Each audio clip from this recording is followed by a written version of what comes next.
Hi, I'm Daniel Zengel with PRPLabs here with Don Lipscomb, and we are going to be discussing a study that uses PRP to help prevent deep sternal wound infections in patients that have undergone cardiac surgery. So yes, that is as bad as it sounds, deep sternal wound infections. Can you tell us a bit more about that condition and the study, Don? Sure. So these infections occur following basically open heart surgery. And they're talking about infections that go actually down into the chest cavity and around the sternum bone. Me cringe. Yeah, and I mean, the prognosis is not good usually for these. I mean, especially you just had heart surgery or a heart transplant. Yeah. The study, they just kind of throw out there the mortality rate is between 5 to 50%. So I imagine they probably were looking at other literature and found. Or they could have been looking across like different hospitals or regions of the world. That's true. Yeah. You know, but even 5% is pretty bad, though. Oh yeah, no, definitely. Especially when this is a surgery you're having to save your life. Right. You know. Yeah. So anyway, so this study consisted of, it was done over a period of, I think, 5 years. There were 1,093 consecutive patients involved in this. Making this one of the largest PRP patient samples we've ever seen in a study. Exactly. So there were 671 patients that served as the control group, I believe. Yeah. And then group B was the PRP group. And so for the PRP group, they actually used what we would call a platelet or PRP gel solution. Yeah, or platelet-rich fibrin.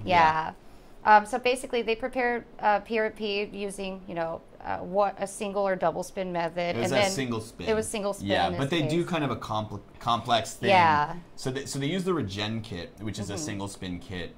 But the researchers describe a process that I've never seen before, where they basically took 2 milliliters of the supernatant after they spun it. They activated that with calcium chloride or calcium gluconate, and then they shook up the remaining PRP, and then under a laminar flow hood combined the two in a petri dish, and then took that and then they didn't inject it. They waited for it to gel in the petri dish, and then they sort of smeared that all over the surgical wound. Yes, and overall the prognosis was very good for these patients. So so in the control group, there were actually 10 fatalities, I think, from these deep sternal wounds. It wasn't fatalities. It was 10 patients who got the deep one. And presumably there could have been at least yes, a they didn't fatality. report. I don't think they actually said fatality. Right. Versus only one person in the PRP group. So it was 10 patients out of 671 who hadn't got PRP developed a deep sternal wound infection, and only one patient out of 422 who'd received PRP developed this type of infection. So statistically significant difference between the two groups. And also, they also reported on just the superficial ones that aren't necessarily like deep inside of the chest cavity, but are more superficial wounds. Right, and I believe there's even a greater discrepancy there. Where the PRP was much more effective. Yeah, so 2 people developed a superficial wound out of 422 versus 19 out of 671. So if you actually combine all those numbers, you got 29 out of 671, right? In the control group that had either a deep or a superficial wound versus 3 out of 422. Exactly. So, I mean, the numbers don't lie. And they even, so after the follow-up of 1 week, 1 month, 6 and 12 months, I believe, I think that was, these numbers were after all of that. Right, because they're saying it is 12 months follow-up altogether. Yeah. Some patients developed it earlier. The reason they're doing these checkups is if someone develops a deep sternal wound infection, they get them on heavy antibiotics. They do everything they can to help.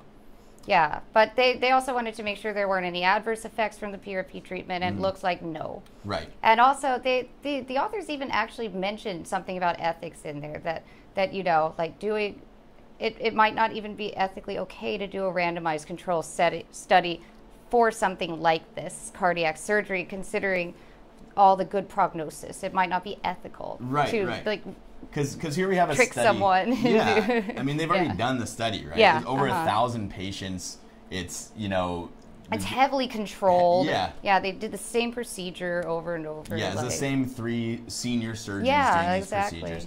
So I mean, if we're seeing statistically significant difference versus in patients, when it comes to a condition that has an extremely high mortality rate, I can see why the researchers would say maybe it's time to just always start offering PRP for these cardiac surgery patients. Especially when, I mean, the data does not lie in this case, you know, over 1,000 people. Yeah.